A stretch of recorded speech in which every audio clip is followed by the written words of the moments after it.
So good afternoon.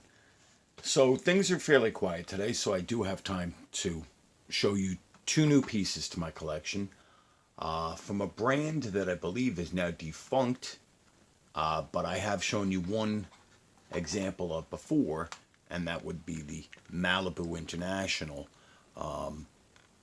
And it's Malibu International and it's high speed.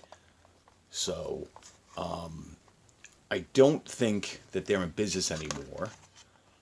But I have mentioned before that I believe Greenlight bought some of their castings and that they appear in the Greenlight Motor World. So, as you can see with this Shelby Cobra 427 SC from 1965, that's the Greenlight, that's the Malibu International. And I had shown how this Greenlight Motor World is, other than the lettering on the base, is exactly the same. It says Greenlight here, but these two cars are identical. So they are still, you can still find them on eBay and on other online vendors. So these two are two European Fords. One that may be somewhat more familiar to Americans, but one that probably will not. One of my hobbies for many, many years has been the auto industry, especially Ford and especially global Fords. I've done a video on my global Fords and on my love for European UK Fords, like this Greenlight Cosworth Escort, and even the premium Ford Transit from Hot Wheels. If it's Ford, I love it. If it's from overseas, it's special to me. So we're gonna start with the Ford Ka, or the Ford Street Car. And I'm not talking with a Boston accent. I'm not saying car, park the car. I'm saying Ka, K-A. So, again, this is a Malibu International. I'm sure it's going to say, oh, it does not say high speed here on the base of the acrylic, but let's see what it says underneath the car. This is a single screw.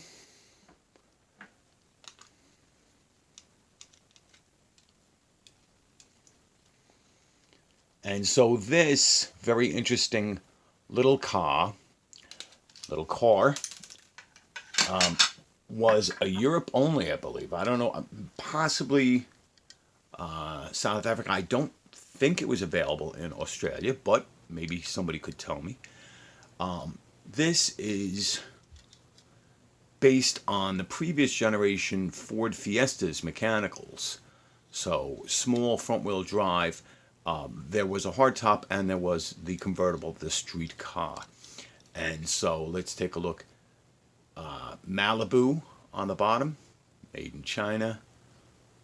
Not a lot of information as far as, I don't see a copyright. Riveted base, plastic base, rubberish tires, metal body. That one looks to have painted details, not inserted. So, not bad detail. They look like authentic rims, although a little basic. But then again, this was a basic little car.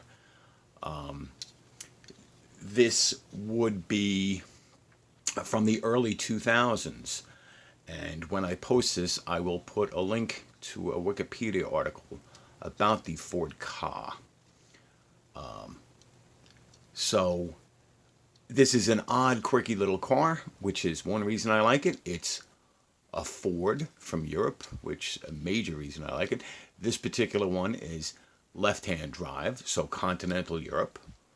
Although there, of course, would be right-hand versions for the UK. The UK and Ireland.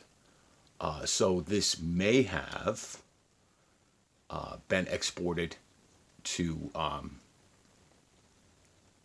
New Zealand, Australia, South Africa. I don't know. I'd actually have to look that up. So that's a nice, neat little car because it's a Ford that was never available in the United States or North American market. It's quirky. It's something in diecast that I don't know if any other diecast brand makes this. Obviously, Hot Wheels would never. There wouldn't be enough of a market. Matchbox, maybe Corgi or one of the British brands, but if anybody knows of any other representations of the Ford Ka in diecast, drop a comment down below. And this one is, again, this is a Ford Focus Coupe. And that description is actually, this is a Ford retractable hardtop convertible, Cabrio. So there are several names for this. Let's get this off the badge. So as most of you will know, the Ford Focus came out in Europe in 1998 and then the North American market in 1999. We got similar but not exactly the same cars. And then at a certain point in history, the United States dumbed down our Focus, and we did not get the same Focus as the rest of the world.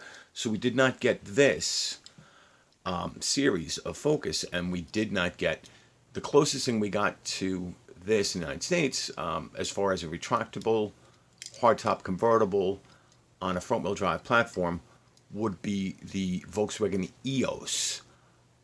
So while yes, we did have a Ford Focus during the same period, it was not this Ford Focus. So I remember when this was making the car show rounds, and it was called the Ford Focus Vignale, and so this says Malibu, made in China, but no description of the car, unfortunately. These would be front-wheel drive. Now, this one has lensed inserts for the headlights, a nice detailed grille, Ford emblem. These wheels look appropriate to me. Plastic base, rubber tires. Let's see. And inserted taillights. Fairly decent detail, the third stoplight, and the Ford emblem, no license plate. This one is also a left-hand drive model. Pretty decent detail on the interior. It's all black. This color blue is pretty similar, a little lighter than the Ford Ka. Just a coincidence. I bought these secondhand, quote-unquote used, although the seller did a great job of preserving them and shipping them. They were shipped on the bases with the plexiglass and then wrapped very nicely. So now for my European and UK friends, let me know if you remember these cars. For friends from New Zealand or Australia, let me know if these ever made it to your market. The Ford Focus was quote-unquote a world car, so the rest of the world got this Focus, and the United States got a lesser Focus. And I'm going to look up the exact year and hopefully find this, and I will post that into the description, not comments, into my description field below. So Malibu International, I believe, has been off the market for about 5 years or so. But they did some quirky cars, and I believe another one that I think might be originally a high-speed or a Malibu International casting that Greenlight inherited would be my favorite Greenlight Ford Escape, known in Europe as the Ford Kuga. It seems like a lot of early 2000s, late 90s, early 2000s Fords ended up in the motor world and on the Malibu International, things like the Ford Fusion, the newer Ford Focus, this Ford Ka, the Ford Escape, the Ford Taurus SHO. I believe most of those are these Malibu International high-speed castings. I'm not 100% sure. I've tried to Google Malibu International and can't find a lot of information about it. But some two nice additions to my quirky Ford collection. So I'm very happy to have them. I'll be putting them back on the bases and under the acrylic. That's how I'll store them for now. So let me know what you think. I think I can highly recommend. I've seen, for those that like the Beetle and the VW Transporter, Malibu International released some fairly decent ones from the pictures, and if this is an example of the quality you can expect, I'd say they're a reasonable model to go for. On the secondary market, these two were $10, so within a reasonable price point. So let me know what you think. Like, subscribe, share, whatever. Comment down below. I was joking in the previous video that I think these would be models that David Jones of Twice Diecast, new name for his channel, much more fitting, would be interested in. And I believe he's got a couple of Malibu International. He'll correct me in comments. So hope you like this. I hope to be more active at the end of this week, and you have a good day.